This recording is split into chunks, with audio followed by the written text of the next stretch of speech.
Good morning, everyone. Oh, we did much better at that yesterday. Good morning, everyone. Here we go. My name is Kayla Mack. It is my pleasure to be back here working with the Department of Education and the esteemed AHEAD Committee. We are going to begin today, as we always do, with a quick round robin roll call. For our students constituency, we have our primary. Eric Atchison. Thank you, Eric. And our alternate? Magnus Noble.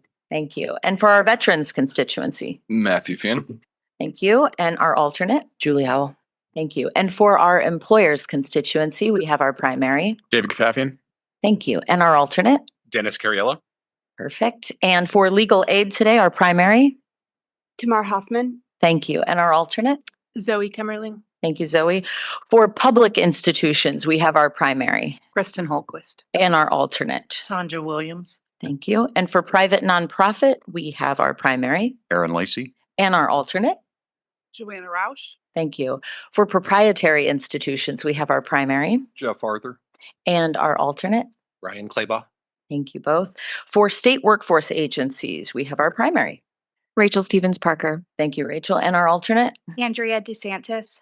Thank you. And for state grant agencies, we have our primary. Richie Morrow. Thank you, Richie. And our alternate? Elizabeth McLeod. Thank you. For state higher education, we have our primary. Randy Stamper. And our alternate? Heather DeLang. Thank you, Heather. For accrediting agencies, we have our primary. Michael McComas. Thank you, Michael. And our alternate? Gary Litke. And for organizations representing taxpayers, we have our primary. Preston Cooper. Thank you, Preston. And our alternate? Ethan Pollock. Thank you very much. For the department, from the Office of General Counsel, we have... Jake Lalla. Thank you. And our Deputy Assistant Secretary? Jeff Andrade, heavily caffeinated. And last but not least, we have our federal negotiator, and I would be remiss if I did not take this opportunity to wish him a very happy birthday today.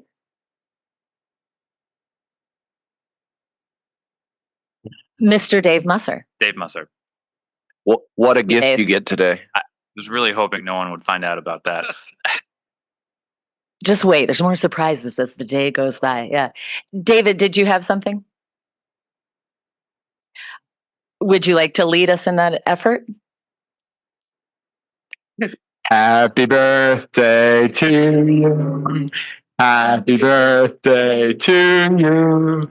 Happy birthday, dear Dave. Happy birthday to you.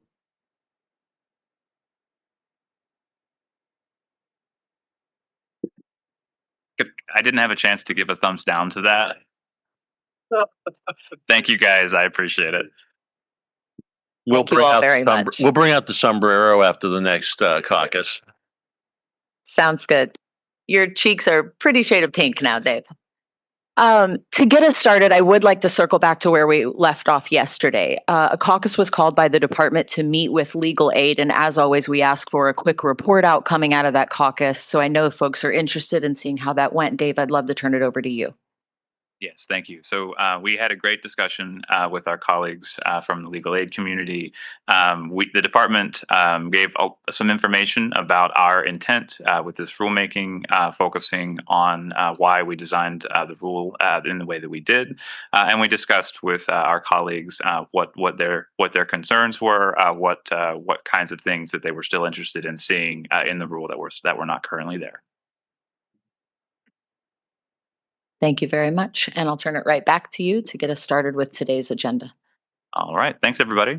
So this morning, we would like to go through a fairly large number of changes that we made overnight and talk through each of those. We'll also go through several proposals for either guidance or other agreements that the department would make. We'll talk through some of those.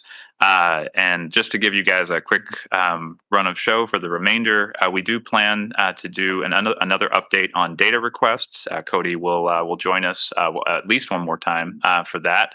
And then after that, the department will begin calling a few caucuses with negotiators to have some further discussions about where we are on the rule.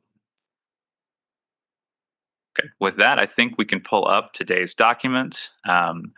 So I believe we have printouts for folks of these changes.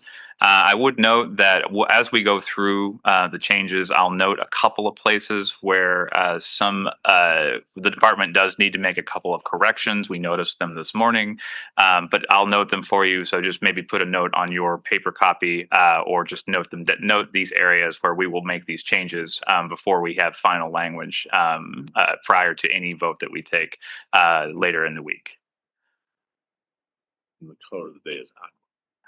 And Jeff reminds me to mention that we do have color coding at the top of the printout so that you can see which changes were made on which days. Today's changes are in this lovely aqua color.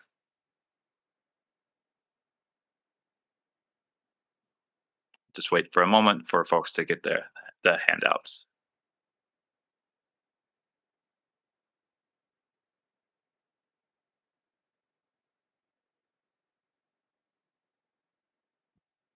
Okay, so we'll start going through the changes. The first change we've made here is, for the first time, we have added an explicit definition of earnings.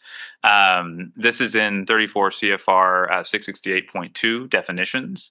And we've heard a number of concerns about exactly what constitutes earnings. What kinds of things does the federal agency with earnings data provide to when they are calculating the earnings for individuals, which would ultimately result in the median earnings for programs. So we included a very basic, but we think pretty encompassing definition here. And again, this only applies for purposes of subparts Q and S of this part. We wanted to be sure that it was a little narrow, but it includes wages, tip income, and other earned income, including from self-employment. Our commitment here is to publish, if we reach consensus, we would publish with this definition, and we would also include a directed question to the community to solicit information about where some of the earned income that perhaps is untaxed may be located on tax forms, so that the department can conduct further negotiations and discussions with our federal agency partners to determine where that information might be obtained and ensure that it ends up in the earnings if it does fit into this definition. So I'll pause there to see if anyone has questions about this component. All right, we can go ahead and scroll down here. Oh, Michael, please. From the conversation that we had in caucus yesterday, I think that is part of this definition coming out of that. So it seems to me that one of the questions that was raised at that time was whether there are compensatory benefits that can be counted as income. So I don't know enough about nothing to know how to say that, but I don't know that that is necessarily captured here when we're still talking about income, but we don't mention the compensatory benefits that are equatable to income or otherwise counted as income. so I'll let Jeff explain in more detail, but I would say that we do believe that the definition does encompass those things, and when we publish the NPRM, again, if we reach consensus, our proposal is to explain that we do believe that certain types of this. Of those types of income would be included in self-employment, and Jeff can speak a little bit further to the specifics on what we mean and where it fits into this definition. Sure. And thanks, David. We looked at, and this is really wording on, primarily from the 1040. We looked at earned income as is reported for taxable purposes. And we looked at the instances, for example, clergy, which has certain types of earned income which are not taxable. Parsonage is a good example of one of those. And while they're not subject to federal income tax, they are part of the basis for self-employment tax, and so a lot of that information is available on other IRS forms that are attached to the 1040.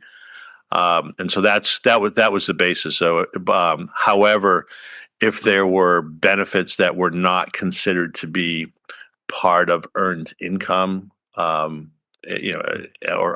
untaxed earned income, we would not include those. So, but again, where they were specifically counted as earnings but excluded for income tax purposes, we tried to find a way to count those back in. Right, so we have an apples to apples comparison. Thank you, Dave. Thank you, Jeff. Michael, any follow-up before we move on? Okay, Dave, back to you. Great. So we'll scroll down here, and we're here in the definition of the earnings threshold. So we are making a number of changes here, and I'll just start. It's a little bit difficult to connect all the changes, so I will. We're going to do it in the chronological order of the regulations, but I want to start here by giving the broad context for what we're doing with this set of changes. This set of changes is in response to a proposal to exclude territories and freely associated states from calculation of the earnings premium metric if there is not state level census data available for those territories and freely associated states. And so we agreed with that approach. And so we have modified our proposal here to essentially calculate the metric, establish an earnings threshold, and calculate the metric in all cases where the state level census data exists. And in any case where the state level census data does not exist, we will not calculate an earnings threshold, and we will not perform metrics for programs that are located in those states. In the cases where at least 50% of the students are from the state, or the territory, or freely associated state,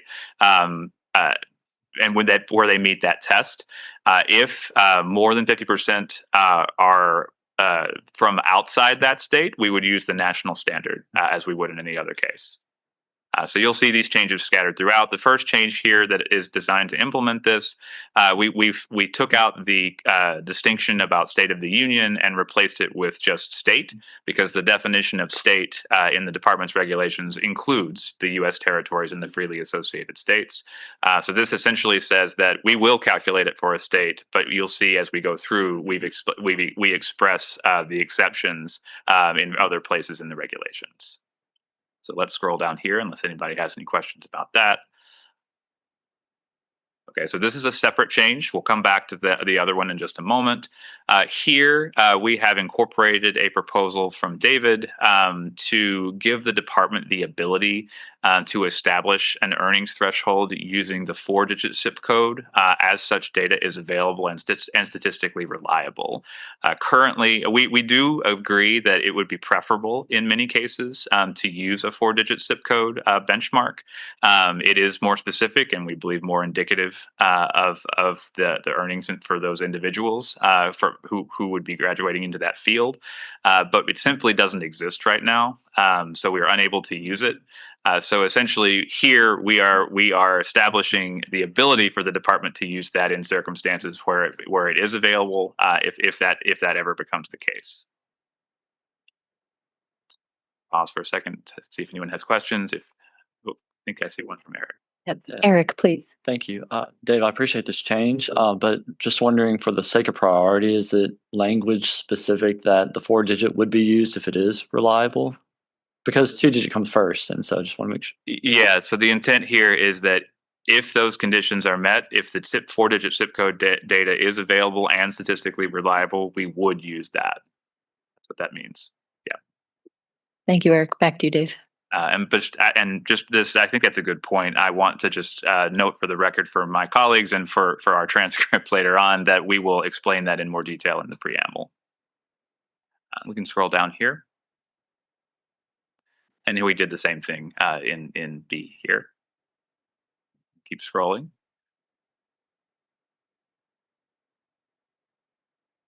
Okay. So here's the next place where we deal with the issue of U.S. territories and freely associated states. And this is the more specific exclusion for states where the Census Bureau data necessary to perform the calculations set forth in subsections 1 and 2 are not available. If 50% or more of the students enrolled in the institution during the award year the calculations are made are from the state and where the institution is located, there will be no earnings threshold. Pausing here. Aaron, please. My only comment is you guys adopted that language during the award year calculations are made. But then when we got the presentation from Cody, it sounds like you might actually be crunching the numbers prior to the award year to which it is attributed. So you may want to massage that a little bit. I mean, I understand the intent of this, but that language may not actually work given the timing you're planning for, if that makes sense. Yeah, we'll take that back. I also think we were working on this last night and trying to get it as close as we could to what a final would look like. I think we also considered having some of this language in the metric calculation section. There is already some, but we'll consider moving some of this there. I think that would also take the timing issue out of the definition itself. Thank you, Aaron. Thank you, Dave. We have a couple more cards. Preston, please. Thank you. Just for clarity on like which jurisdictions you have data for right now. So you have Puerto Rico, you have District of Columbia, but not the other territories and freely associated states. That's exactly right. Okay. Yep. Thank you. And to be clear, there is census data for some of the other territories, but it's not the in the age range that we need currently. Yeah, so that's why it's unavailable, and we wouldn't calculate it for those territories. Thank you, Preston. Thank you, Dave. Tamar, you have the floor. Thank you. That's really clarifying. And knowing that the issue is the age range, I'm wondering if that is perhaps an adjustment that could be made as opposed to getting rid of the accountability metric entirely. So this is generally a statutory issue. The statute's pretty explicit about what the age range is. It's not like small, I guess, how far off it is. The age range in the statute is 24 to 34. The problem is, and Cody can speak to the problems of data more generally, but the actual range given in the census data for those areas is 25 through 44. So it expands it up 10 years. Also, it only covers, obviously, the U.S. territories there. It doesn't apply to the freely associated states. Those, we don't have that data because they're independent countries. No sense, or U.S. census is performed there. The data also is just, frankly, a little weird to work with as inducted now. It's a decennial survey. Instead, it's not done with the same level of granularity. We also thought about this really heavily. The amount of schools that are going to be affected by this are relatively small. I think there's only a single school in any of those territories that even offers direct loans. That's the University of Guam. The rest of these places have one school each, I think, and they are only Pell participating schools.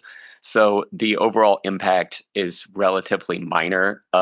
We think that this is a legally safer route, given the way the statute specifies what data to follow. I think I think it's unlikely that anyone would probably be substantially negatively affected if we did it the other way. But this is more defensible on the off chance that somebody lost eligibility and sued us over it. Thank you, Jake. Tamar, did you want to follow up? Okay, thank you. Randy, please. Yeah, I just want to thank the department for the flexibility and recognition of the difficulties here. Really appreciate it. Thank you, Randy. Dave, back to you. Okay, I think we can continue scrolling down.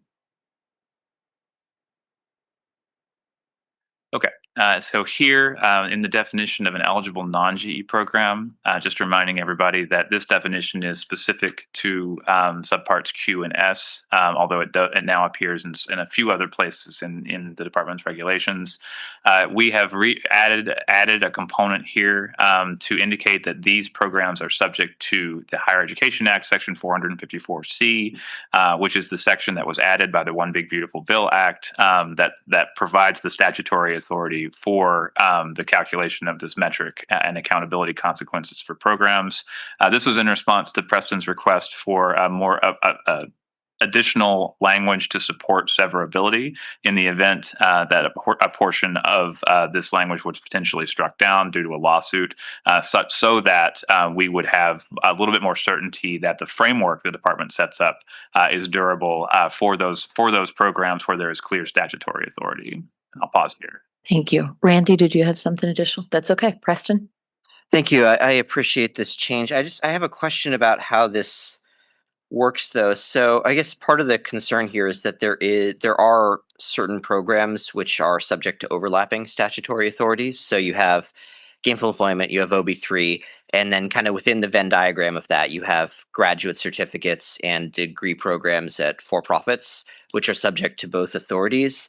And I'm not sure that this actually fixes the problem because the language other than a GE program still makes the categories mutually exclusive. So that if it were to be, sorry, go ahead. Well, so that's a really good point. The department has a specific view on this that we've actually talked about it quite a bit this week, and I'll let Jake speak to it a little bit further. In our view, the requirements that are established in the One Big Beautiful Bill Act override the GE status of the other programs. So as you guys know, as Preston is pointing out, there is an overlap between the types of programs that are considered required to lead to gainful employment and the programs that are covered by the One Big Beautiful Bill Act's accountability framework. And specifically, what we're talking about there are degree programs at proprietary institutions, certificate programs, and graduate certificate programs. Undergraduate certificate programs are not covered by the OBBB, but they are GE programs. So it's our view that the statute essentially overrides the GE concept for it, at least in terms of the metric that we're calculating for all of those other programs. If you still think that there's a concern because technically those programs are GE programs, we can go back and look at this language a little bit further.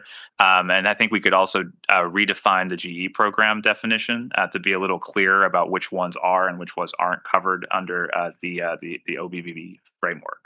Would that help? Thank you. Yeah, I think what sounds like the best solution might be in the definition of a GE program to say that these does not include anything covered by OB3.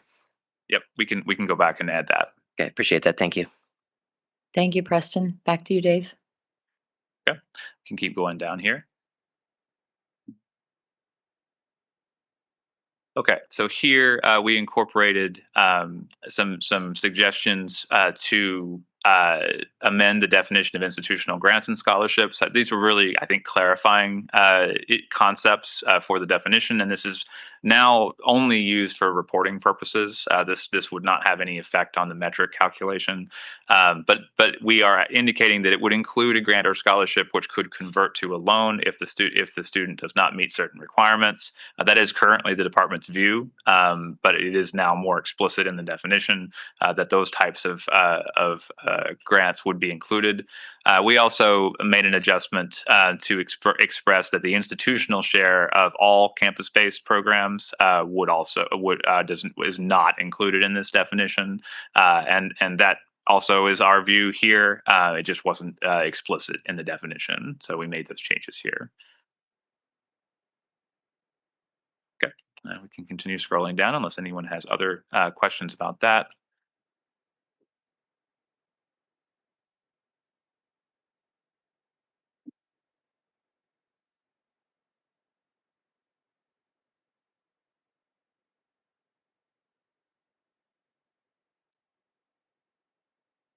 Okay, and this is the third and final change affecting the overall set of changes related to the territories and the freely associated states. For programs which do not have an earnings threshold, and there's a little area where we didn't get the blue text on here, and we'll fix that.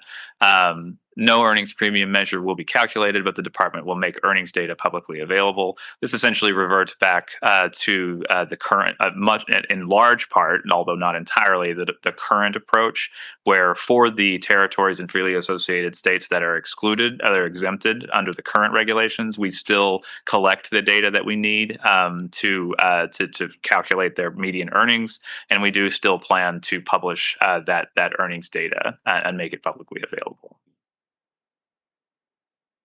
Okay, I think we can continue scrolling down here. I think we've got a ways to go before the next one. Okay, oh, not quite. Okay, so this is a change recommended by a couple of negotiators that we, instead of referring to enroll, this is, and sorry, let me give some context first. This is the section that it describes the students who would be excluded from having their earnings incorporated into the median earnings. So here, the student would be excluded if they, as we currently written it, they were enrolled in an eligible program at the same institution or another institution. We've heard a number of comments expressing concern about that there are numerous cases where the intent is to avoid including earnings for somebody who is still enrolled in college and is unlikely to be working in a meaningful way. So there are programs that are not eligible programs where that could be occurring. And we got, one of the recommendations had us striking the concept of a program entirely here and focusing only on general enrollment in an eligible institution. We looked at that and thought it was a step too far because that kind of enrollment could constitute just a 2-week class for 1 credit. And could actually result in some gaming by institutions if they decide that they want to try to bring people back in for like a program 4 years later that they would like to have a refresher course, for example. And it's just too small an amount of enrollment to actually affect their earnings as well. So we, on the other hand, we understand the concern, and it is not our intent to only focus this on eligible programs. So we've amended this to refer to an educational program, which has a separate definition in 34 CFR 600.2. It is not necessarily eligible, but it is a program that's offered at an eligible institution. So if a student is enrolled in a program, and educational program also means generally accredited or at least authorized by the state. If the student is enrolled in one of those programs, then they still would be excluded, and we do obtain information about such enrollment in the department's system. David, can we hear from you? Thank you. Appreciate it. Okay. Any other comments on this? Seeing none, I think we can keep moving. Here, this is a replacement of the language on the graduate roll-up concept that Preston requested, and we put that back here. Preston, please. I just want to say thank you for this change. I appreciate it.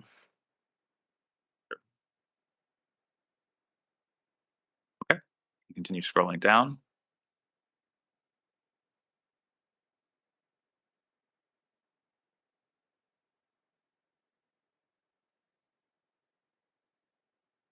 Okay. So here we have reached the section on reporting requirements for institutions as part of the stats process. And this section, as you guys recall, the department had proposed eliminating a portion of the requirement for reporting on licensure. We have added back some language here, and we've actually expanded it beyond what the original requirement was. where now the requirement is that the institution will report whether the program meets licensure requirements in the state where the institution is located, and all states where the institution has determined that the program meets such requirements, including under their obligations in 668.14b32. That section requires institutions to ensure that its programs lead to licensure in all states where the institution is located. Aaron, we'll start with you. No issue with this. I mean, schools are already doing this. The only thing I think would be helpful is if in the preamble, the department was clear that the expectation is that this list would match the list that schools are putting together. Like, because there is, this definition of what's a licensure program is a little bit of a term of art in some respects. And so I think it would be good just to confirm for schools that the list you're coming up with for this other purpose, like that's what this list would be. Unless there's a distinction, and if there is, I don't know. No, and in fact, I think we could add language that it says also consistent with the 668.43 requirement. Yeah. Thank you, Aaron. Thank you, Dave. Matthew? I was just going to agree with Aaron and put forth the exact same comment. So there's not much else to say except thank you. This will benefit the veterans constituency. Thank you, Matthew. Back to you, Dave. Okay. Continue scrolling down here.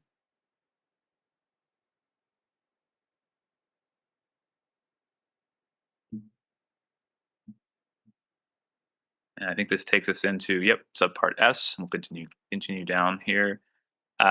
We have made a change in subpart S. First here, this is the first of a couple of changes that incorporate the proposal that numerous negotiators agreed to yesterday, and that was proposed by Aaron later in the evening. Thank you, Aaron, for pulling that together for us. So here, this is the area where we describe direct loan program ineligibility. So these are the consequences of failing the earnings premium metric in 2 out of 3 consecutive award years. So in this section, we already have an exception for 668.26d, which I've talked about a few times, the loss of eligibility and limited circumstances where students can continue to receive disbursements. But we've also added or as provided in paragraph 4 below, and we'll go down now to paragraph 4. And this is the new language. So this is a section entitled Retaining Eligibility During Orderly Program Closure. And I'll just read it so that we can look at it in detail. Notwithstanding paragraph 1, the loss of eligibility paragraph I just mentioned, if the secretary determines that a program has failed to satisfy the requirements of 668.402, the metric calculation, such a program shall not cease direct loan program participation if, within 120 days of the secretary's determination, the institution and the secretary agree to add an amendment to the institution's program participation agreement that requires the institution to, and there's 2 provisions here. 1, cease accepting new enrollments on or after the date of the agreement. Scrolling down.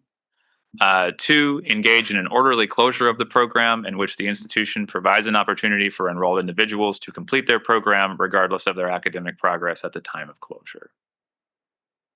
And I'll pause there for I see a number of cards. David, we'll get started with you, please. I actually had something on the prior subpart, but maybe let's let everybody discuss this one and then I'll take us backwards. Sorry. I'll come back to you. Matthew?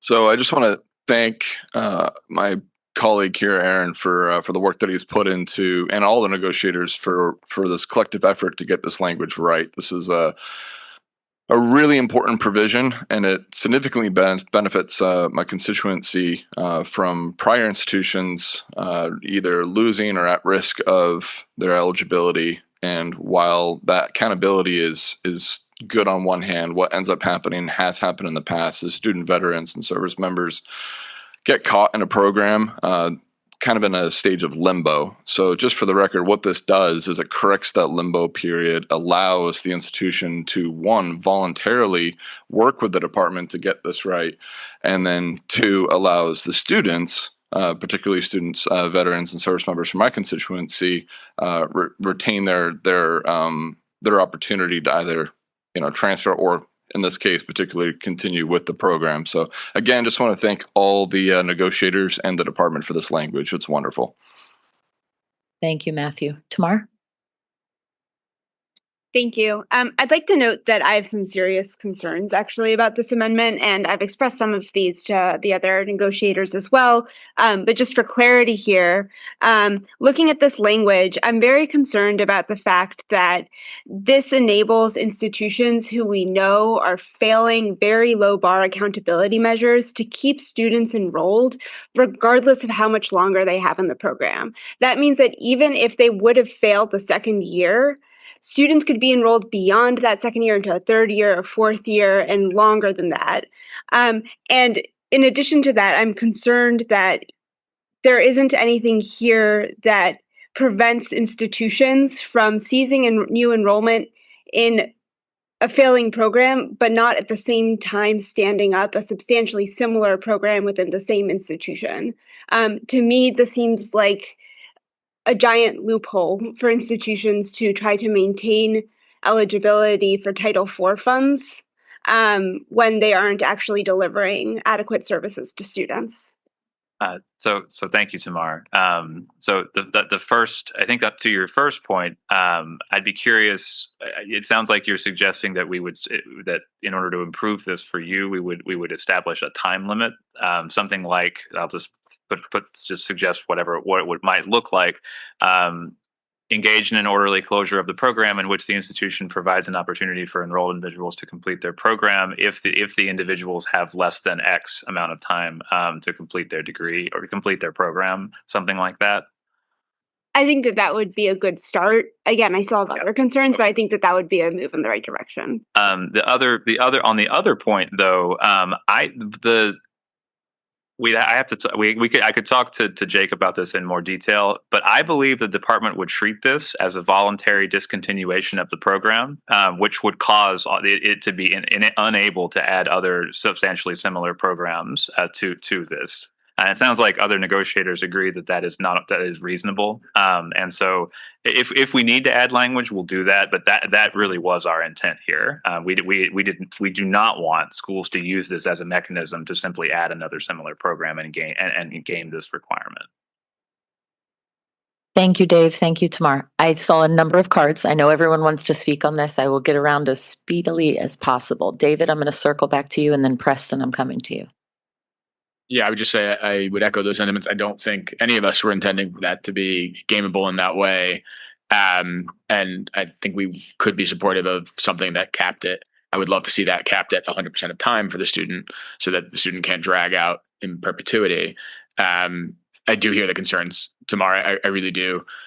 To use an analogy that is probably going to falter at some point, at the end of the day, the dollars are going out the door. And if we don't do this, then new students can step foot into this program that's failing too. So there's student harm on both sides.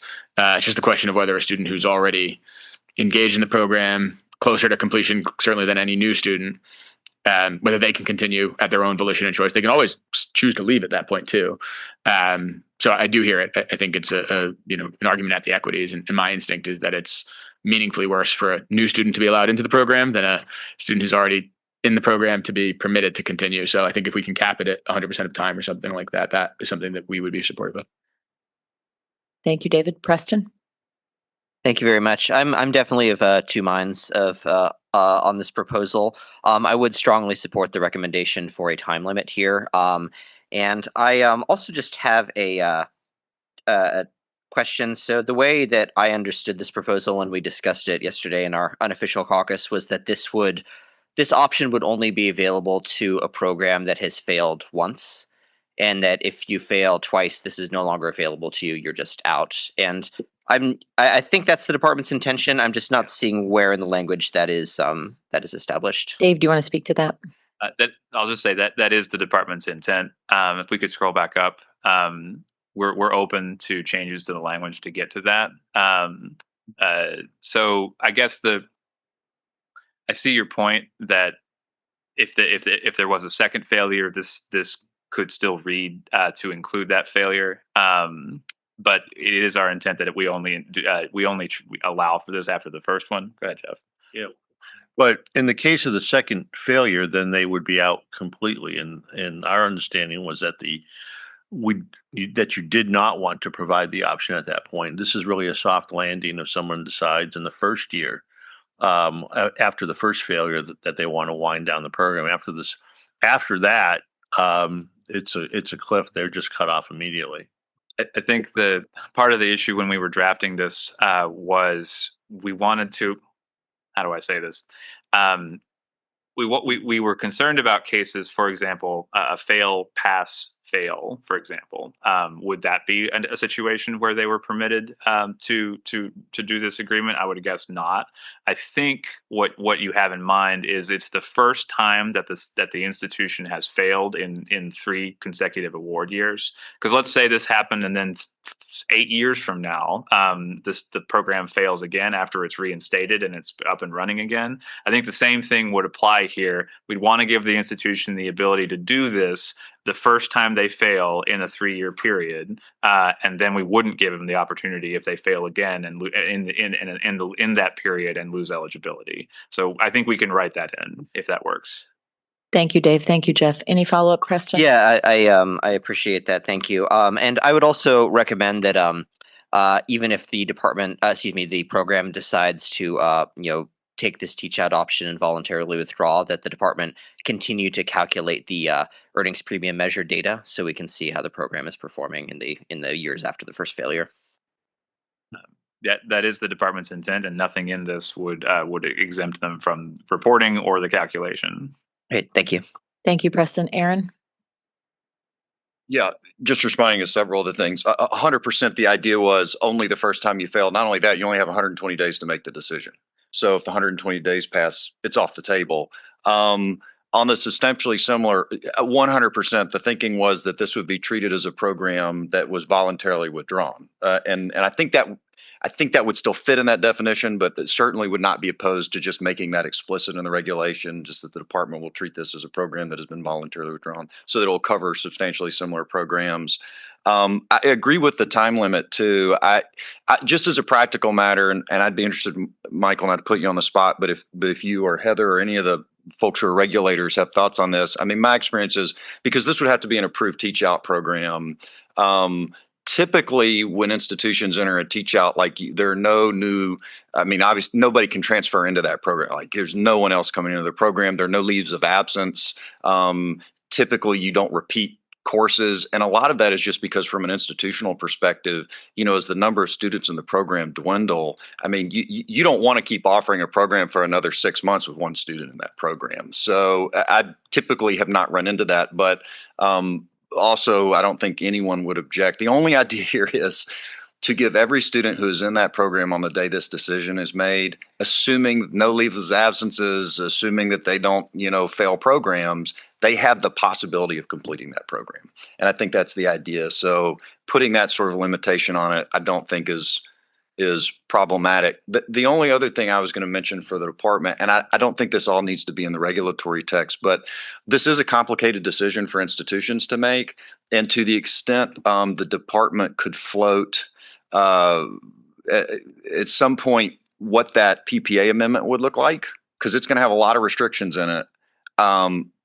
I think that would be helpful for schools to see, just so that they understand, like, these are the terms. If you accept this, you are teaching out this program. It's done. You've got the period of ineligibility that begins after the end of the just so they understand what the consequences of the decision are. And the other thing is, thank you to the department for including this. I think it's a good idea and I appreciate it. Thank you, Aaron. Dave? Yeah, and I do want to respond to that point, and we agree.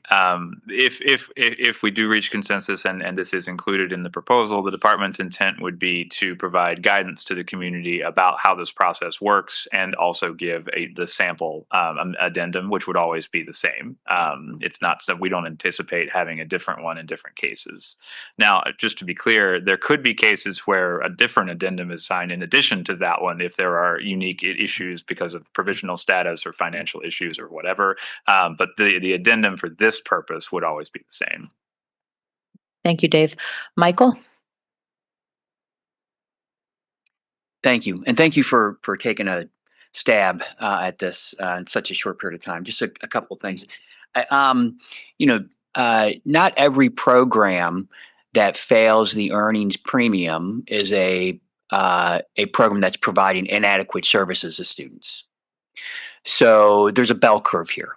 And maybe there's more concern for those programs that are also subject to some kind of action or even sanction by an accreditor, like a probation or the equivalent. So it could be that in those instances, those programs might not be eligible for this soft landing because, to Mar's point, those we have more concerns about in terms of letting this spool out. So if the department's open to some additional ideas around the language that could maybe put some additional conditions on what programs might be available for that, I'd be happy to try and provide something along those lines. Also, 120 days for a shorter term program, a 4 or 6 or 8 month program may be too long to give them that opportunity to make that decision. So you might consider that for programs less than 12 months in length, they have a shorter time frame potentially to put that plan in action. And so we did think about that, Michael, and our thought was that because of the concept that we are envisioning, where they would have 6 months between the determination and the loss of eligibility, we thought that 120 days would be taking place during that period, such that the program remains eligible during that period. Well, it would remain eligible in any event, but they have some time before they even would have a chance to appeal the decision, finalize their appeal if they do that. So we thought it fits into the time frame where this is still sort of under consideration. But yeah, they still would have to do it during that time frame. Very good. And was there thought giving to specifically calling out the requirement for a teach out plan to be submitted to the accreditor? Because you submitted some other language along those lines. I get why you might not want to do that and just think that it's part of the normal closure process. Well, we actually wanted to talk about that at the table this morning. So we didn't include it because we thought it might be something that is automatically required under certain circumstances. However, this is not actually ending the program at the outset. We believe that in many cases this would be something that an institution would be expected to report to its accrediting agency. If you think there are gaps there where this would not necessarily, because of the unique nature of the agreement, would not fall into that category, it is our intent that this would be something reported to the accreditor, and we could add that to the series of items in the agreement. Yeah, let me think on that for a minute, because I want to go to the comment that Aaron had made about delimiters and parameters on teach outs. They're not always to the degree of you can't have any new entries. There are some instances where a teach out might provide opportunities for not new enrollments, but for students that were close to completing their program to come back and finish 2 or 3 or 6 courses or whatever they may need. And so I would want to make sure that we've got some tight parameters around what the expectations are, that it's no new enrollments or re-enrollments into the program, and that it's not just an opportunity for them to, or maybe it is just an opportunity for them to complete it at the program or to provide transfer or articulation options. I just want to think about how much do we want to, because this is really, again, the off-ramp for students. So how much support and allowance do we want to give the institution to really be able to get that last cohort of students through to the finish line? Jeff, did you want to respond to some of these remarks, and then I'll come to you for a response, Aaron? Yeah, and I think there's also we have questions with regard to the state role as well in terms of the notifications, but we specifically were trying to avoid triggering it and calling it a teach out because it is a voluntary action. It is a wind down of the program. But we are cognizant of the fact that the accreditors and the state regulators need to be aware that the program is going away. And we're phasing that out. So we would be open for questions. But again, we didn't want to trigger specific provisions that are there for teach outs right now. You mean as they are defined in 600? Yeah, I mean, as opposed to like a program, like a program, an abrupt program closure. Yeah. We didn't see it as the same thing. Yeah, right. A term of art and term of action, because those precipitous closure is different from an orderly closure, is different from voluntary closure. At the end of the day, the intent of the teach-out plan in any of those instances is to just say precipitous, voluntary, involuntary, whatever. What's the plan? How are we protecting and taking a So let me think on that for a minute about the way that things are defined in 600 and 602 and other places, and see how to thread that needle. Thank you, Michael. Brief response, Aaron, and then I'll get to the cards. Jeff, I'm coming to you next. Yeah, the sole purpose of this is to provide an off ramp for folks who are in the program when this decision is made. So if the department wants to explicitly say, for purposes of this process, just to be very clear, no new enrollments, no one transfers in. No, I'm fine with that. That is the whole purpose of this, is just to give an off ramp for people who are in the program, and whether I'm fine with it or not. But I'm just saying that's in the spirit of what I was contemplating. The other thing is, to Michael's point, certainly in our practice, it has always been our view. It does not matter if it's compulsory or voluntary. If you are stopping enrollments in a program and teaching that program out, our expectation is you've got to communicate to your state and regulator that you are teaching out the program, whether you call it a teach out or a wind down or whatever you want to call it, and it would be subject to these requirements. And that certainly would be my expectation here. I have no problem with that. I think that's appropriate. I mean, that's what you're doing, is you're teaching out that program. And if you're accredited and regulated by a state, I think you've got to communicate to them that that's what you're doing and comply with those requirements. Thank you, Aaron. Jeff?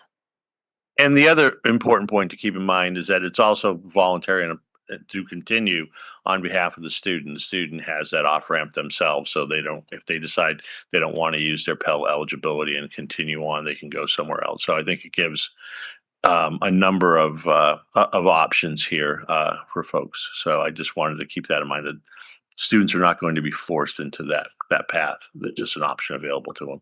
Thank you, Jeff. Jeff, please. And some of what I'm going to comment may be appropriate in guidance or preamble, but when an institution makes a decision to stop enrolling students, those programs start to disappear pretty quickly. I would assume you've seen that, Michael, but also when you've got students that have completed a number of credits in that program. First, my point. The published length of the program is probably going to be adequate. It probably will be. There will probably be no students left by the end of that period anyway. And if you have a student that wants to return, I think you absolutely need to accommodate that student. But if they can't complete the program in the remaining time period, of course you're going to have to notify them of that and the fact that it's a program on warning before they would re-enter. And that's probably a guidance thing, but definitely, if an institution wants to, allow a student to return, they can't get aid for the rest of that program, that they have a clear understanding of how that would be compensated to complete. I think that's pretty important. I am concerned about the language, and is it the intent that, and again, you guys put this together really quick and impressive. Is it the intent that this is an option, for instance, that they may choose, or is this the intent that the secretary may choose not to? This was intended as an option that would be given in all occasions. I guess there could be circumstances where the secretary had other concerns, and again, I mentioned schools on provisional. The secretary has concerns about other issues about the potential for precipitous closure. But I think those, like in most cases, are largely resolved by the fact that the school is agreeing to wind down a program here. I think our intent here was to allow it for this on all occasions. And when I read this, it does appear that the secretary could arbitrarily decide not to allow an institution to enter such an agreement. Yeah, the only reason we have the secretary's agreement in there is because we have to countersign the program participation agreement amendment. So we'll look at see if if there are some language changes that we can make to make it clear that the option will be afforded to the institution. And that just brings up my concern over the time frame limit that you must have an agreement that you've got to assume that the secretary is going to be cooperative in getting that done within that timeline. Yeah. So I guess we would first thing I would say is that we will publish guidance about if you want us to do this, you have to reach out to us at a certain within 100 days at least, something like that. The other thing I guess I would say is I'll go through the remaining comments here, but I do want to be sure that if folks are supportive of a time limit, that we can incorporate something here. So that we don't have significant dissent. The intent of this was to try to bring folks together around a concept that ultimately would have failing programs exit the Title IV programs and give students the opportunity to seek out a different program or to finish that program. While also not giving indefinite eligibility to the program. So if folks, I'm making a limited exception to the limitation on new proposals. If folks have proposals about that timeline, we would be interested in seeing those today. We can evaluate them on this topic. Thank you, Dave. Thanks for everyone's continued patience. Matthew, you're next. Okay. Got a few points to address on this. So one, just the background, and so when I first raised this for concerns for student veterans and service members who I've seen, and this has happened many times in the past, where a school will lose its eligibility, and again, that student veteran or student service member is essentially left holding the bag through no fault of their own. It's a student focused, a student friendly, student protective measure to allow currently enrolled student service members and veterans who otherwise need to finish up their program. So that's the background of this. Where it became an issue was after 2 failures, the department's not actually able to fund any form of a teach-out program under the statutory language. So if we allowed student veterans and service members, and all students, if you don't mind, Eric, to the point where we get to that 2-year mark, well, now there's no more statutory authority to even fund these programs. So now the student service member or veteran is out of luck, because there's no argument that can be made that funds can continue to help that student. So this is the solution. And again, to everyone's point here, to Aaron's point, Aaron turned this around very quickly. And it's a wonderful first stab at it. And to my colleague Legal Aid's point, I've been more than happy, more than amicable to get some changes to this language that gets it across the goal line, because this is a student-centric protective measure for currently enrolled students who otherwise need to continue their program or help them transfer or what have you. I could absolutely hear my colleagues' concerns that this could be framed as a loophole. I don't believe that was the intent of any of the parties here when we negotiated that. So if Legal Aid has proposals to the specific language regarding timeline or any other measure that will get this across the goal line, this will protect students and this will protect student veterans. So I'd be more than happy to work with Legal Aid on language that would help. Thank you, Matthew. Tamar, you're next. Thank you. I appreciate all the folks in this room who have helped think through some of the concerns here. I appreciate the willingness to try to come up with a timeline. I think the timeline is only the beginning. I think just sort of looking ahead at some of the other changes we have here, it appears that substantially similar under the current regs is rather broad. And I'm concerned still that that provides too much spaciousness for institutions to continue to operate programs that they should not be operating.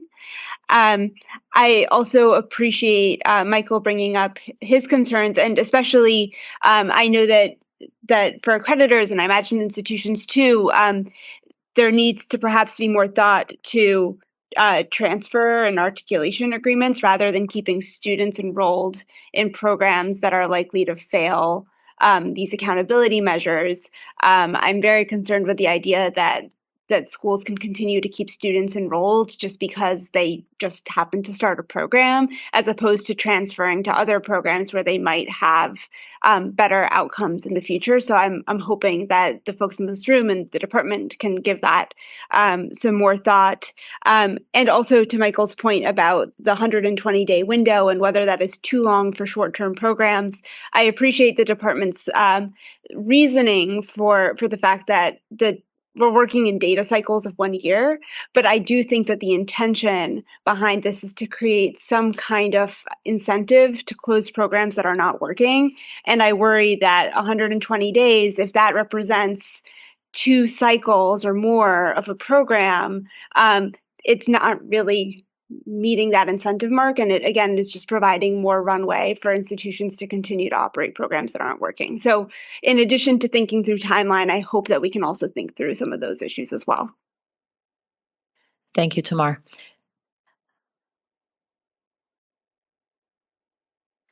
Richie, you are next, and then Randy, I'm coming to you. Thanks. I'm going to second my appreciation to Aaron for the very quick turnaround on this proposal, and to the department for your quick turnaround time on putting this in the proposed reg. Putting on my student services hat for a minute, we know that students who drop out are highly unlikely to return, and if they have borrowed, are highly likely to go into default. So this is a proposal to allow those students to complete that program. And as Michael said, these programs could still have merit. If nothing else, the student can put on their resume when they're looking for a job, I have a degree. I completed a program of study. And that still carries weight for a lot of people in this country. One question I had, and not to step on Randy's SHIO, but coming from a SHIO agency, I think we would appreciate having some notification of programs that do fail the matrix. And I don't know if that's going to be publicly available on the website, or if we can get notice sent to us like we do during program reviews of financial aid programs. I think that would come very handy in the SHIO offices. So looking also to Michael, I think the department can go ahead and agree to add a third condition that the institution notify its accrediting agency and state authorizing agency. I don't think we have any issue with that, and I don't see any concern around the table about that. Thank you, Dave. Jeff, please. I'm going to call another audible here. So to Tamar's issue with regard to the identical programs or the potential for substantial identical, the language that we had in the Workforce Pell about SIPSOC crosswalks and programs that train for the same occupation, would that give you any comfort and address your concern? Yeah, thanks for the question. I think that as I'm looking at this, my concern is that the definition is sharing the same 4-digit SIP and an identical SOC code. And I'm concerned that programs can continue to operate a program with the same 4-digit SIP, but maybe a slightly different SOC code, and that is not that does not really capture the universe of substantially similar programs. That's what my concern is right now. So if you remember on the last table when we talked about that, there was a recognition that using just the SIP code was potentially too broad. And what we all agreed to on that was that as long as the program was training someone for a different occupation. It may have the same 4-digit zip code, but it's training someone. Then that was okay. And so I think that's what we're trying to get here is, it may be close, but we don't want a program coming back in that's basically training for the same occupation. Thank you. I appreciate that. I think that the context of the Workforce Pell programs is significantly different than the context of the greater higher education universe that we're looking at. And I think that's where this concern comes from.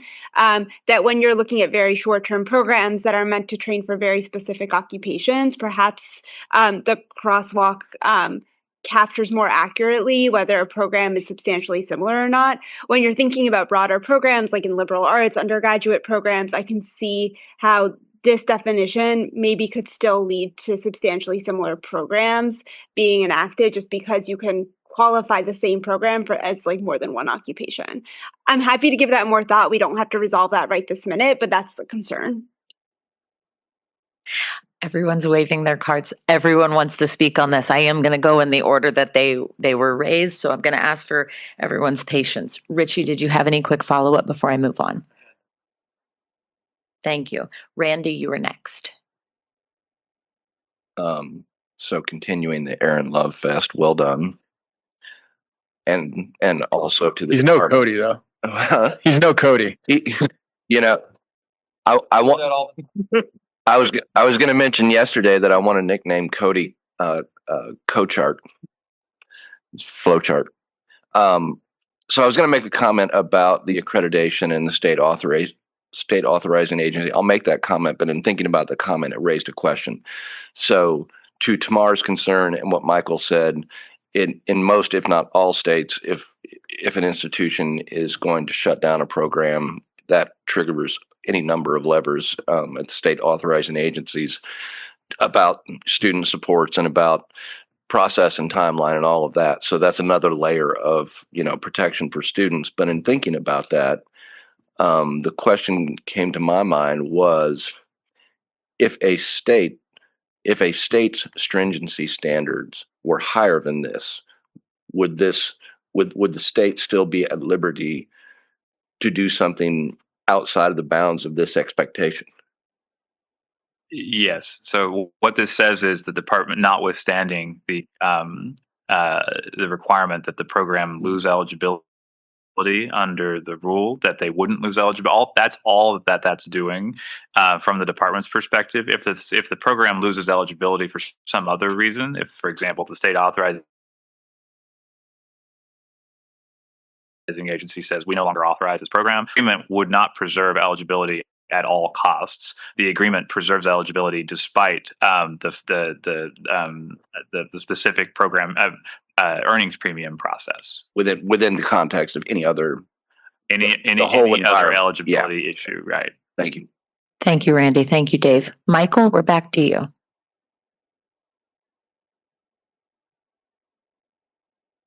Not particularly interested in making this, Romanet 1 through Romanet M. But I think there are potentially some additional guardrails to consider. One is, yes, it has informed the institution, state, and accreditor, and has met any program discontinuation or closure requirements, would be one.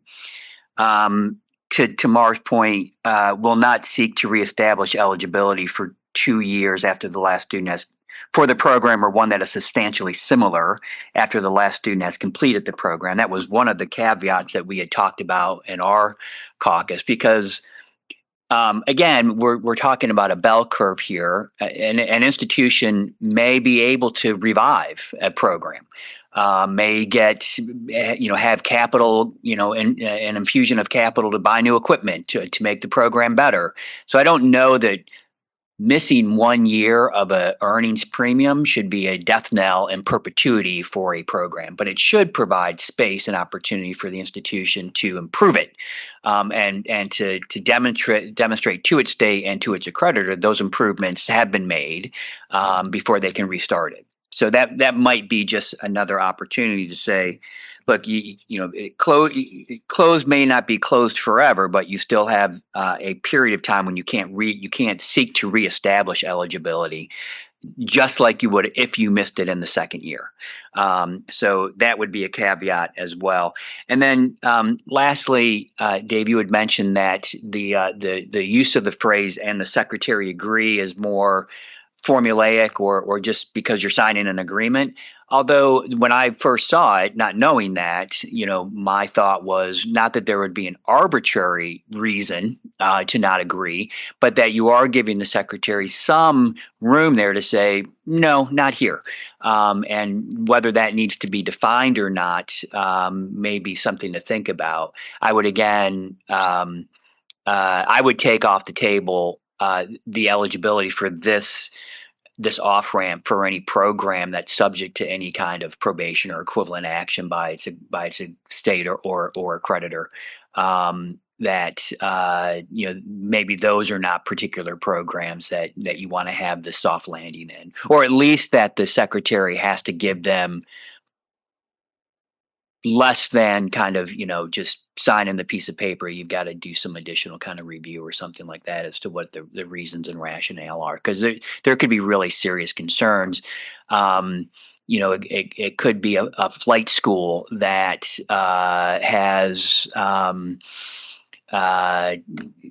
had a history of incidences or equipment failures or things, and where you have to act quickly on those, and as opposed to just again a failed earnings premium metric. So just some additional things to maybe tighten that up a little bit.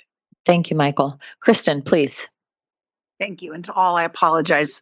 We have a mic system with my board that's a little different. So every time I want to talk, I hit the button and then everyone has to listen to me breathe. I apologize.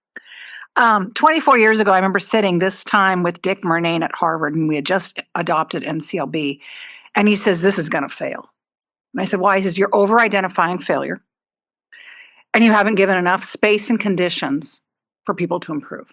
And so when I look at the department's accommodation of this request, no extra love for Aaron, is we haven't put in this harmonized framework puts in place, we are not over-identifying failure.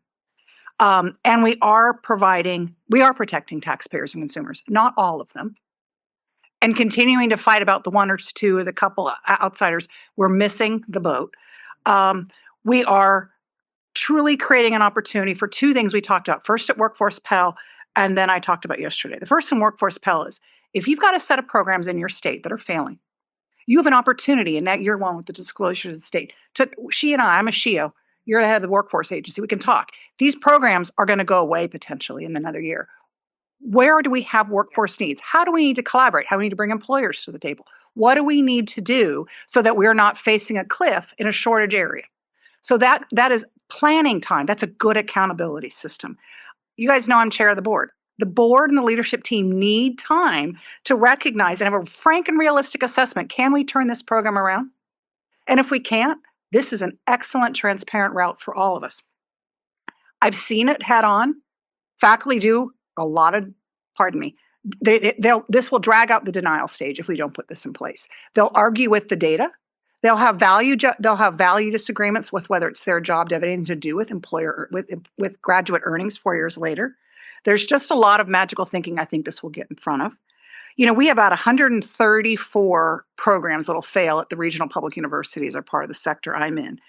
I believe that our institutions will use this space to collaborate in the ways I'm describing and try and figure out whether these programs need to go away, be rehabilitated. I do think this will create the space and a good accountability system for the good intentions we have, besides just protecting taxpayers and consumers. Thank you, Kristen. Matthew, to you, and then you, Eric.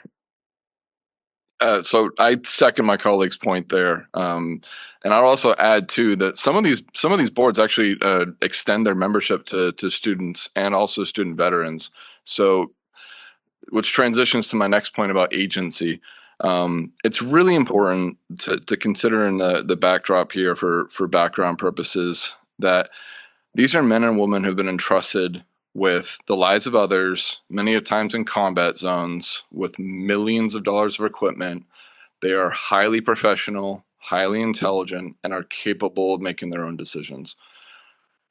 When an institution takes a decision to voluntarily step back and have those discussions and think if this is a program that we should sunset or if this is a program we should continue, that information is then provided to the student veteran or student service member who is fully capable of weighing the risk, weighing the options, and then potentially making the decision to remain in that program, to continue having the benefits, and to, again, have more time, because time is very valuable. Without this provision, what ends up happening is that we're taking away agency from these student veterans and service members, and we are telling them that they don't get a choice. And that's my concern, is that we have to keep in mind the agency of these students. And if staying in the program for an X number of time is what's needed, then that's what's needed. And again, though, I'm more than happy to work with anyone on the floor here to get that language right, so all of our negotiators here in the department can be amicable to the changes. Thank you, Matthew. Dave, did you want to respond? I appreciate that, Matthew. And I also wanted to just revise what I said a little bit earlier. The department will take recommendations for changes to the language on any part of this provision. I would ask that, since this was at least in general, a proposal arrived at via agreement, that folks work together to submit proposals for language as much as possible, and as many, if as many people as possible can sign on to the language as possible, we would really appreciate that. I know that will take time, but we believe we will have some time this afternoon during caucuses and other items to do that work. I'm going to continue to work our way through the remaining cards, and then I'm suggesting that we move on in our agenda so we can go over the remainder of the corrections. Eric, you have the floor. Thank you, Kayla. I started counting negotiators around the table and realized I probably was the 12th one to congratulate Aaron and really on all negotiators for the collegiality of putting together this proposal. I really think this is a very student-centered way of approaching negotiated rulemaking, and I'm very proud of the work that we've done so far. I want to continue the thread that Kristen and Michael have touched on about how we can enhance employability of those skills-based types of programs by providing this as an opportunity for institutions to really assess at the onset of being notified of this type of outcome and think about the equipment that they're providing to their students to train on that may not be putting them into the proper employable fields that is going to make these wages be a reality, and other types of service-related programs, and really try to normalize innovation within higher education. I do also want to come back to something that was spoken about earlier about the transferability of students. The reality in many specialized fields of higher education and institutions of higher education is that there may be some colleges, some technical trade schools that really do provide the only specialized field training opportunity within a specific geography. And so there, in some cases, much more limited geography of opportunity in the United States for students. And so while I understand transfer may be a preferred option, it is something that just may not be available. And so this provides an alternative for that as well. Thank you. Thank you, Eric. David, please. So I am sympathetic to some of the arguments. I do think that with a bit more time, we can likely just look at the data again. I feel like a broken record. I think the reality is this provision is only going to affect associates, bachelor's, master's, professional degrees, because a program, it's not to say that there's not certs that are more than 12 months, but they are disproportionately under 12 months. So a program that's under 12 months, I don't see why a school, even if you just thought of them in the most capitalistic of ways, they'd have no incentive to take this offer, right? I can run the program in sub 12 months. So why would I take this and stop enrolling new people? I can just keep enrolling them. There's no teach out needed. So this is something that only impacts degree programs. I was trying to dance around a spreadsheet as quickly as possible and failing. The reality is we know that there's a very low number of degree programs relatively being failing the tests that have been outlined here. So at that point, we start to look at what are the degree programs impacted. And I think we should just look at whether this SIPSOC thing works or doesn't tomorrow. My instinct is, from a quick look, the plurality of of programs that are in that degree bucket that are hit end up being mental health and social. And so mental and social health services and allied professionals. So we should look at what that SOC mapping is. I would argue that people who are failing, or programs that are failing the earnings test in that space, are probably at the tip of the spear of places that it's not because the school is necessarily doing something wrong, it's because society doesn't appropriately monetarily value that profession. And so I would worry that that's exactly where we wouldn't want to cut this off. But I do think it's an empirical one that we can likely in a over lunch probably figure out. I'm open to the idea of taking the SIP-SOC walk off the table for this, or maybe more generally, but I do think it's knowable, and I don't think it actually creates a real impact, not in the way that we would desire, based on a very quick and preliminary look. Thank you, David. Preston, please. Thank you. Two other quick things. On the time limit, one suggestion is to mirror the time limit on loan eligibility from RISE for students that were grandfathered into the Grad Plus program, which was you can continue to take out loans under the old loan limits for the lesser of 3 years or the remaining time that you have left in the program. That language is already ready, so that might make sense for the time limit here. Also, one other thing we discussed, which I just remembered in our caucus yesterday, is that the 2-year period of ineligibility for these programs in the teach out would begin after the last Title IV student leaves the program, and it might be helpful to have some clarity on that, if that's possible. Dave, please. I think for that, the department would prefer not to change the regulatory language here. We would be happy to confirm in the preamble that the discontinuation doesn't occur until the last student exits the program, and therefore the discontinuation is the moment that the time frame starts. We can certainly make that clear in the preamble. I appreciate that. Thank you. I also have something on the SIP-SOC thing, but I think we're going to talk about that later, so I'll hold that till then. Thank you, Preston. Aaron. Yeah, taking these in a little bit reverse. I think you guys would need to do that anyway, because you've already got this situation. I was thinking about this the other day where, schools, apart from this option, voluntarily discontinue a program, there still was this question of like, when does that period of ineligibility start? And my assumption had been at the point at which the program ceases. And so on that point, to the concern, Michael, you raised, I do think it's worth. I think there are going to be a lot of things you put in the addendum that maybe you don't put in here, and the department will just have to decide what's important enough to put in the regulatory text and what isn't. I think expressly stating in the regulatory text that anyone who takes advantage of this option, this is considered a voluntary discontinuation and would be subject to those same requirements makes sense, which means period of ineligibility, all of that stuff would attach and be treated in the same way. I think that was the intent, but it sounds like you're going to say something. Sorry, you're triggering something else that I realized in talking through this. So as folks think about that set of provisions, realizing that I think the idea here is that not only would the school be not permitted to add a substantially similar program after the discontinuation, but I think the idea is they're also not adding it during the remaining period of eligibility while the teach out is occurring, but that's not stated here. So I do think if that's the intent, we do need to get that into the language.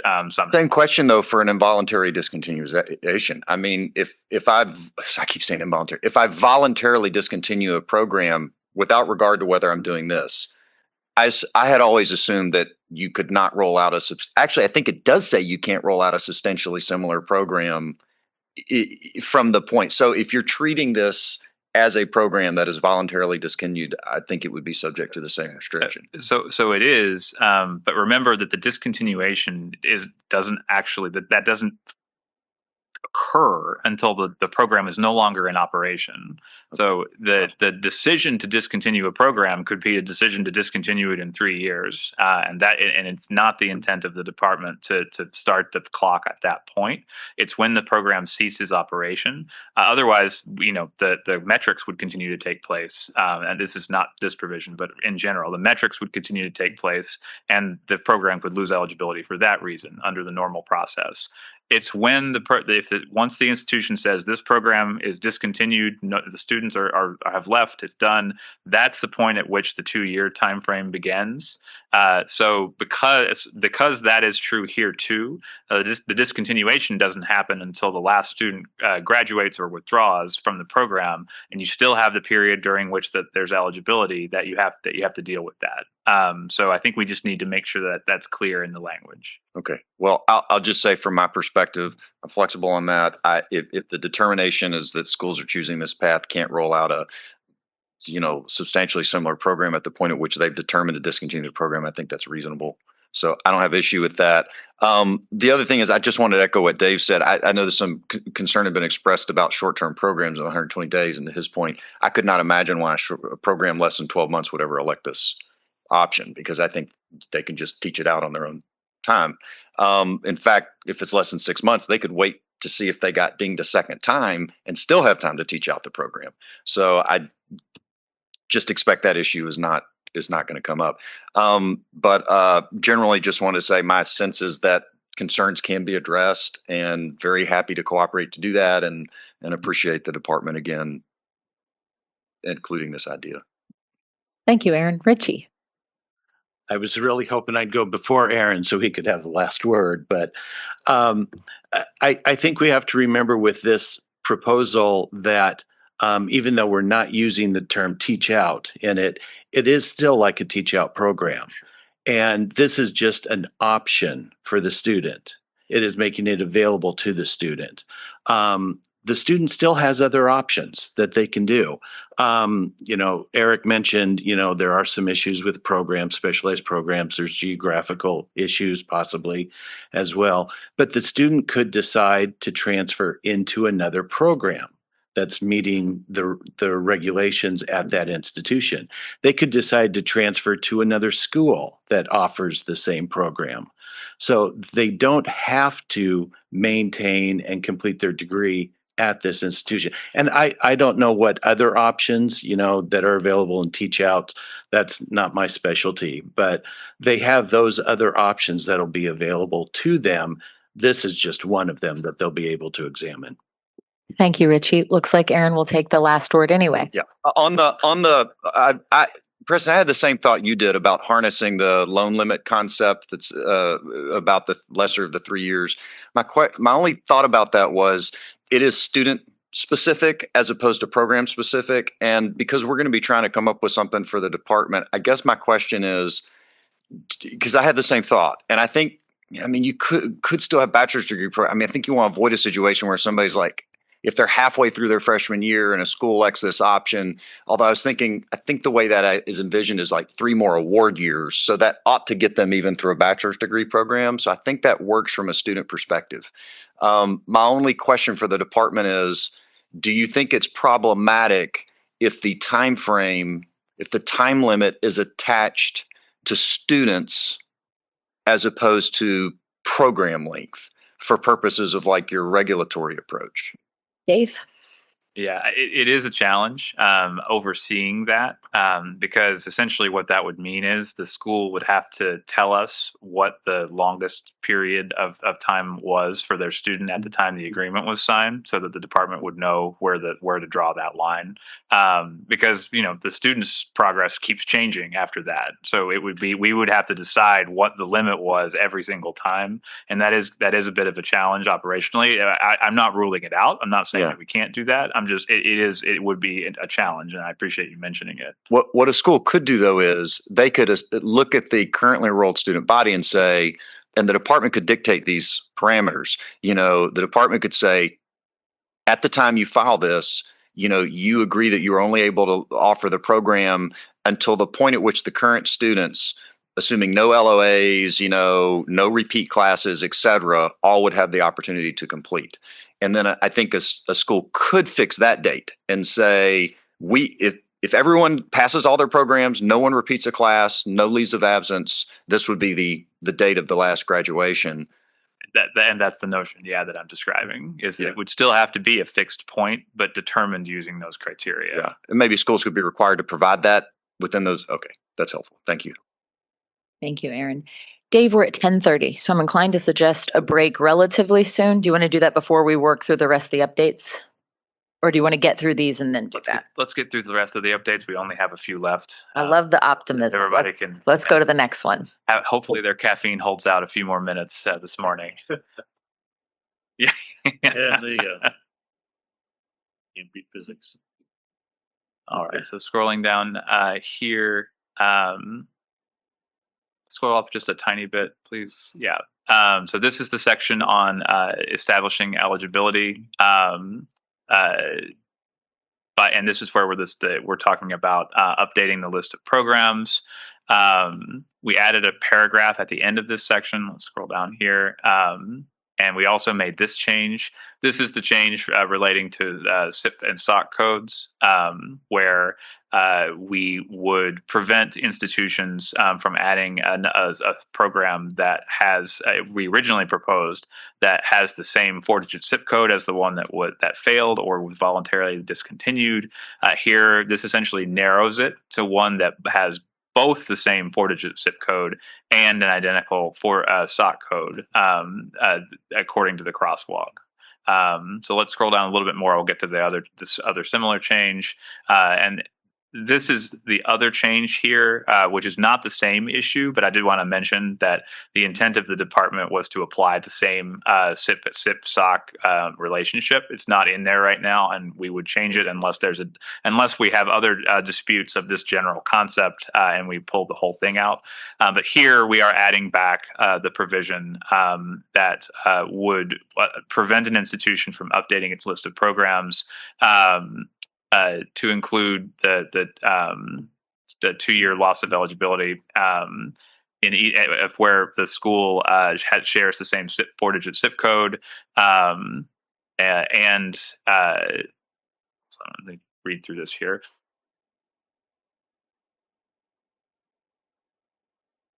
Yes, and as a program that was both subject to the 2-year loss of eligibility and is a failing program under 34 CFR 668.402 in either of the 2 most recent award years. So it's just a little bit of an expansion of the concept here. So let me pause here and talk through these changes. Thank you, Dave. Preston, will you get us started? Thank you very much. This paragraph 3 was my suggestion, and this basically just says that, even after the 2-year period of ineligibility expires, if the department continues to have data showing that the program fails the earnings premium measure, they can't get back in until that data does not show a failure.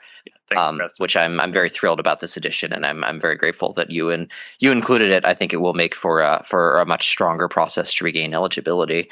I do. On the SIP-SOC crosswalk, I was a strong supporter of this in the context of Workforce Pell, because I think, as Tamar mentioned earlier, for Workforce Pell grants, those are meant to train for a specific occupation. There is often a much stronger concordance between the SIP code and the SOC code. I'm not sure this makes as much sense in the context of bachelor's degrees and associate's degrees and master's degrees, in which it's not necessarily training for a certain occupation. It's a little bit fuzzier. I'm looking at, for instance, one of the degree types that has a higher failure rate, such as music. I mean, there's all these different 6-digit SIP codes within the 4-digit music SIP code that all have slightly different, SOC occupations, which they're supposedly training for. There's broad categories like music general and music other, and I worry that if we were to adopt this SOC code proposal here, it might be much easier for institutions to find another 6-digit code within the same 4-digit that has a slightly different SOC code occupations that it's training for than it would for in the context of the Workforce Pell Grant program. Thank you, Preston. I'll keep going with the cards. Jeff? Yeah, I've dug into those crosswalks quite a bit over the last decade, 10, 15 years, and I want to give institutions a heads up that there are, when at least when I start looking at the SIP codes we offer and you do the crosswalk, there's a laundry list of SOC codes potentially for each SIP code, and there's a lot of overlap in those SOC codes between some SIP codes that are materially different. And so that kind of this raises a red flag for me, and I can't. I'm not prepared to give you some analysis of the SIP to SOC crosswalk and differences in that kind of stuff on this in this kind of time frame. But I just heads up to all institutions that this could potentially be problematic. Thank you, Jeff. Dave, did you want to react? Well, just to clarify, if I understood you correctly, Jeff, I mean this proposal to include the SOC code is a narrowing proposal of the cases where the school would be not permitted to add another similar program. I think that what you're saying is that, in fact, there are many occasions where that's not narrowed very much at all because there's so many SOC codes associated with the SIP coding question. Yeah, and I think that's my red flag, that I don't think this is a narrowing. If I'm understanding that we're, instead of using the 4-digit or SIP code, that we're going to expand this to, you can't offer any program that the SIP code shares a SOC code with another program that has failed. And maybe I'm misunderstanding the intent. Yeah, no, this is they have to have both the same 4-digit SIP code and the identical SOC code that it was training the program for, not necessarily any of the other SOC codes associated with it. So I don't think that it is that it's an additional limiting factor. Okay, so this was actually a help, and maybe Marissa could help me understand this better. But I think I'm following you. It just, when I saw that, I just know the expansive number of SOP codes that match to a SIP, and I'm like, oh, is that expansion? So if it's not, great. Thank you, Jeff. David, you're next. Yeah, Jeff, this is the exact language from the Workforce Pell, and the idea is that this is broader than using 6-digit and narrower than using 4-digit because it gives you the capacity to look at the kind of both and category of the ones that have a shared 4. So I'm happy to walk you through it, but this is the exact one. To Preston's point, I think you make a fair one. I think what I want to say is I don't have an ideological table to pound here. I want to look at what the crosswalks look like, and we should be driven by what that says from an actual basis. So I'll circle back, but I do appreciate the department including it, and hopefully we can find some alignment. Thank you, David. Aaron, please. All right, so walk through me with this. Stay with me. A program gets its first fail in 28. It gets its second fail in 2029. So I stop offering that program in 2029, right? There's a 2-year period of ineligibility. Under the rule prior to this clause, I would be able to start potentially reintroducing that program in 2031. All right. Right, 2 years later, after when I stopped the program in 2029. Okay. But, sorry, 2031. Sorry. But what you're saying is you're going to keep calculating numbers, and I'm not going to be able to come back into the program if you continue to have data showing that my earnings are still low, right? Yeah, so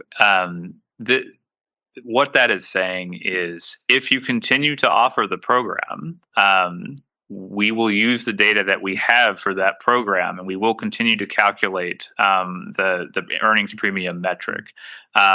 If you were to discontinue the program, if you don't have any students in the program, then we won't be calculating we wouldn't necessarily calculate the metric for the program. That's something that's not clearly expressed there.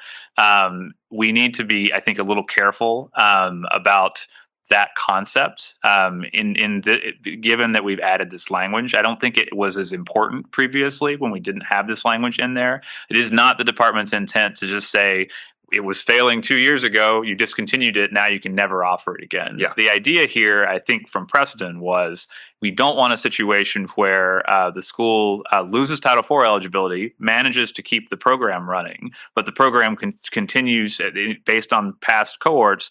The program is continuing; it is still not looking good, and it looks problematic going forward. So. We would expect in that case that the institution takes some time to reorient and decide either this is not a program that's really working, et cetera. So yeah, but if you don't have the program running, it's not our expectation that the program would be not allowed to come back in. Yeah, I totally on board with the idea that if someone is running a non-Title IV version of the program and you have data showing that it is failing, it doesn't make sense to allow them to come back in and immediately fail.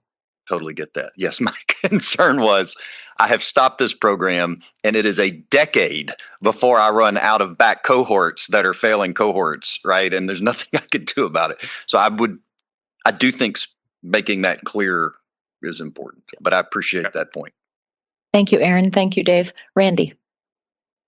Yeah, I've been sitting here thinking through the SIP-SOC and the applicability. I mean, obviously it was applicable under Workforce Pell and these shorter term programs, but I think there are probably plenty of examples of where it is also related to degree programs. And I'm thinking about a college that has an associate's degree program in kinesiology and physiology for athletic trainers. Under that same SIP, you could have an associate's degree in nuclear medicine or radiography. So I think the SIP to SOC is going to be important in cases where you have, again, I'm looking at it now, I think 17 fairly different occupational paths within one 4-digit SOC that are degree level programs. Thank you, Randy. David, did you have something additional? Okay. Dave, back to you. Well, before we go on to anything else, I just wanted to. I think that is actually, just looking through my notes here. That's the last change that we have of this set. I heard some disagreement on that particular point among negotiators. So this is the other area where I would solicit group suggestions for ways that negotiators can reach agreement on this topic. If folks once you look at the data, if you have time to glance through how this would affect some of your programs, if you're able to reach an agreement, yes or no, or if there's other conditions that we could apply, we would accept proposals on this particular point today as well, so that we could get to a place where everyone agrees on this particular provision. Couple more cards that I'd like to get to, and then I do insist that we take a quick break. David. So a long time ago, I said I had missed a section and wanted to come back to it. So one is in reviewing one of the earliest updates we looked at around the 2 or 4-digit SIP language for the graduate program benchmarking. I think there's just a technical miss that it's missed. It's not included in the foreign institution section. So at the top of PDF page 16 without page numbers, I'm not going to try to do that here. Yeah, top of page 16, it's just missing there. We'll take a look, and if that's the case, we'll just add the language. Okay, terrific. And then and I would echo Eric's sentiment that if there's a way to make it clearer in the direct text that the 4-digit takes precedent over the 2-digit to the extent available, that would be ideal. It's not the thing I'm going to harangue about, though. That is one that I think we can't get into the reg text, but we can agree to put that in the preamble as well. That's the intent of the department to use the most, and because we would consider that the most accurate data. If it's statistically reliable, we would rely on that. Terrific, thank you. And then continuing, but in a totally different line, I'd submitted a request, clarification, confirmation last night. I don't think it is textual here, but I do just want to make sure, while all of the things we've talked about this week contemplate an earnings test because it says so in the statute, based on working students who are graduates or completers, I do want to make sure the department's intent is still to collect data at the program and institutional level on non-completers and non-graduates. Sorry, non-completers and non-working. So the reporting section still includes data on individuals who withdraw. That is all going to continue to be reported. The department plans to use that for disclosures, for public posting of data, all of those sorts of things. So that is definitely going to be included. Information on non-working individuals. I don't that I can't speak to specifically because the agreement that we reach with the non-federal with the federal agency with earnings data is if they're not seeking that information and they're not returning information about non-working individuals, we wouldn't have that. But the end value, like the number of people would show you that, and I believe we've been able to use that historically. Let me take that back, and we have a data presentation from Cody in a few minutes after the break. I'll ask him to speak a little bit more to that particular part of it. I do think it's important. It's not congressional intent. Yeah. We shouldn't be using that to evaluate schools, but I do think it's helpful for a research community, for the department as you continue to grow, et cetera. Last one. I see institutional debt is still struck as a reporting requirement. I know we had submitted something there. I do believe it is knowable. To Jeff's point earlier, it's even increasingly knowable based on technology advancements. I'd love to hear the department's thoughts on that. Is that something you're still considering or no? At this time, it's not one of the items that we propose to add back. We still believe that especially small institutions struggle greatly with that, especially for withdrawn students. We also think that the withdrawn student concept is complicated enough that it's unlikely that we're going to get exact data that is consistent and shows the same thing. Part of the issue is the return of Title IV calculation occurs at some point, and it might be late, and it might not happen within the 45 days. There are just a lot of different variations of that for withdrawn students. It's not a problem for completers. We get that, but it is a problem for withdrawn students. If you're proposing that we collect it only for completers, that's gonna skew the data somewhat and make it a little less usable. We can consider that, but we don't intend to add it back for withdrawn students. Okay. I think I'll reserve the opportunity to think about it. I think in context of the other massive change in OB3, probably the most massive change in OB3 coming out of RISE around loan limits, we should all expect that there's going to be more institutional loans, not less. Frankly, we should hope for that in some instances, because many of the students who will get cut off by plus loan changes are going to be unserved by the private market. They will not have a cosigner. They will not have the capacity to borrow from a private lender because they won't meet underwriting requirements. Schools in those instances, I do expect, will stand in to offer their students an affordable gap loan that allows that student to persist and does so at a rate that is not what the private market would need to price it at to make money, which could be, frankly, into the teens or 20% range. Schools will offer lower interest rate products to fill a student need. And so we should expect this to be a growing portion. And I do think having some data collection on that will be necessary in light of the RISE committee's outcomes. I'll go back and look at the specifics of institutional debt. And my understanding is that value is only applies to debt that the student was left with at the time that they exit the program. And when you're talking about extensions of credit to students by the institution, that typically fits into the private loan definition and is reported as a private loan. Well, then I totally stand down. Okay. So let me check it, make sure that's right. But that's my understanding. 30 seconds, Aaron. Yeah, I can just confirm that. That's been the case under prior G. That's all. If under Reg Z, it's an extension of credit, i.e. private loan. So if there's interest, if it's more than a year, it's a private education loan, and you have to certify it even if the institution's the lender. So that's all being reported. What you're losing here is, some sort of payment plan or something that doesn't constitute a private education loans extended by the institution, and there's some potential amount left on that at the time of graduation. Thank you. Tamar, I'm going to go to you, and then we are going to break, so nobody else raise cards. Tamar, please.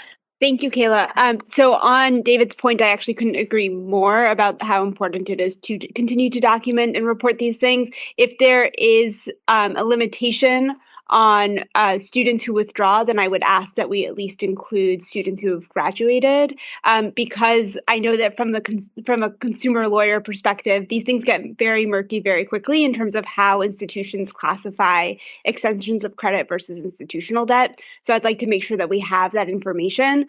And the last thing was just that, and perhaps this is what Cody's going to address, we have some outstanding data requests. I thought now would be the right time to bring it up since we've gone through all the changes.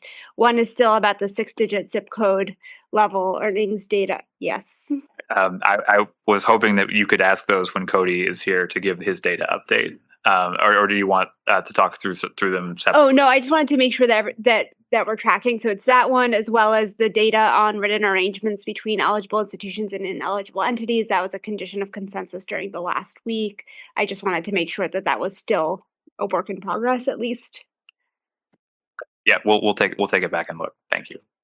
Thank you, Tamar. Dave, may we take a 10-minute break? Absolutely time for that. Thank Perfect. Thank you. See you all in 10.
Welcome back, everyone, and thank you for the discussion thus far this morning. I know, Dave, we had an update on some data, so I'm going to turn it over to you to get us started. Yeah, thanks, Kayla. So we have all of the data prepared. Our colleagues who work on the department's website are still working to upload all of that data. They have a few other priorities that they're working through. So we wanted to make sure that was available before Cody gave his presentation. So we're going to delay Cody's presentation on data until later this afternoon. However, I think we are ready to move forward with a caucus. The department would like to call a caucus with representatives for taxpayers. Dave, can I get a rough estimate around how long so everyone else can plan accordingly? I think this would be about 20 minutes. Okay, let's plan for a 20-minute caucus. Michael, I see your card. Could I call for a caucus with everybody else? I like your style, Michael. Yes. I mean, not to exclude you, we'll loop you back in, but I don't want to waste the time. So if we can just multitask on that, I've come up with, based on our discussion around the off ramp for closures, I have some language that I'd like to share with the group and see if it's to just take a temperature on it with the group, so we can get one thing back to Dave. That's great, Michael. Eric? I just request the topics of the caucus for the record. Okay. For the record, Dave, is there anything you can share about your caucus called with the taxpayers? Yeah, it'll be similar to our caucus with the legal aid representatives, where the department just wants to further clarify its intent behind the provisions that we're proposing to establish, and hear a little bit more about the concerns presented by the taxpayer representative. Thank you. And Michael, once more, just for the record, can you chat about how you might use the time? The time is for potential preparing revisions on retaining eligibility during orderly program closure. Thank you, Michael. Thank you for the question and clarification. Eric, we're going to take a 20-minute caucus. The facilitators will be checking in with both groups, and momentarily we'll chat about where we're going to have these caucuses held. Thank you all.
Thank you, everyone, for your patience during that caucus. I think everyone's eager to hear a couple of report outs from that. So, Dave, I know that you called one with the taxpayer constituency. Would you report out on that one first? That's absolutely. So we had a great conversation with our colleagues from the taxpayer constituency. The department once again described its reasoning and its intent behind the proposals that we've given so far, and we heard from the taxpayer constituency what their concerns were at this point, and whether they might be able to overcome them. Thank you, Dave. And Michael, you called the caucus with the remaining constituency groups. Could you give us a brief report out? Yes, the remaining constituency groups met to discuss the topics related to voluntary closure of a program after failure to meet the metric for 1 year. Discussed, continued the discussion from earlier this morning. The points that were made have put together some draft language that we'll continue to kind of work on, but with the intent of sending something over to the department very soon, and also bringing our taxpayer constituents in as well, give them a chance to take a peek at it before we send it over and have a chat. Thank you very much for that report out, Michael. Seeing the time, we're very close to the lunch hour. I'm wondering if we could break now and then resume at 1 o'clock. That's our preference. Okay, let's do that. Please enjoy lunch, everyone, and be back to begin promptly at 1.